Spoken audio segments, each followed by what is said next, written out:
Hi, welcome to the Rapid Football News. My name is Stephen Dawes. Thank you for joining me.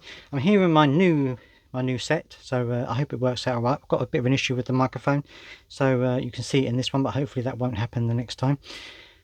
I just wanted to make a quick comment about obviously the very sad situation that the Queen has unfortunately passed away. She did that yesterday, and it's a very sad time for the nation. A lot of things have changed. I mean, obviously, a lot of people.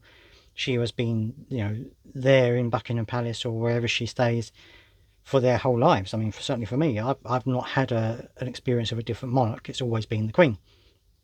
So it was a very difficult situation, I think, for the Premier League and all of the leagues. The government left it up to the football leagues themselves to decide whether they were going to postpone matches or not. And I think the vast majority of them have. I think all of them have, actually.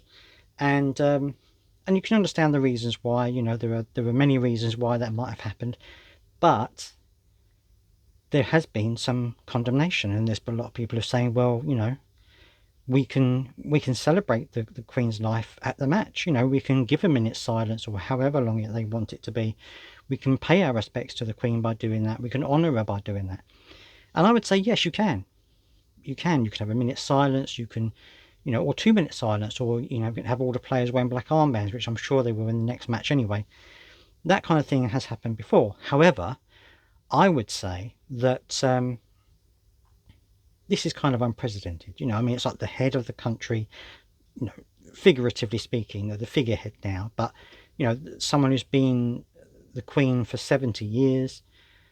I think it needed something a little bit more than just picture of the Queen's head on the jumbotron and everyone having a minute's silence and wearing a black armband, because while the majority of people would absolutely adhere to the minute silence and be quiet and respectful and all that kind of stuff, there's going to be an element of people who aren't.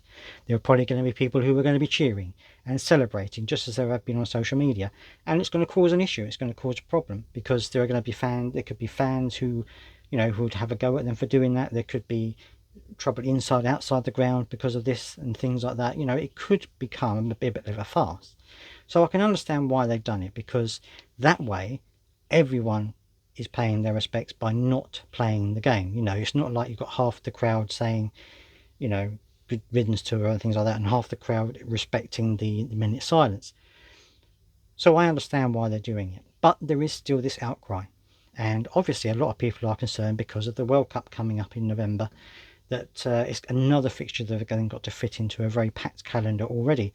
But I reckon they'll be able to do it without too much of a hassle. I don't think it's going to be the major issue here.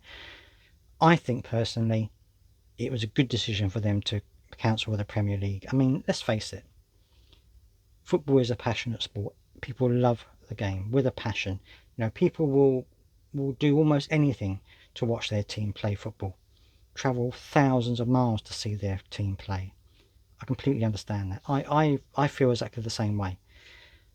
But it is something that can be, you don't have to go to the game on that particular day. Yes, there is a game booked. You've probably paid for a ticket, things like this. Yes, of course that has happened. But let's just understand, if it doesn't go ahead, it's not the end of the world.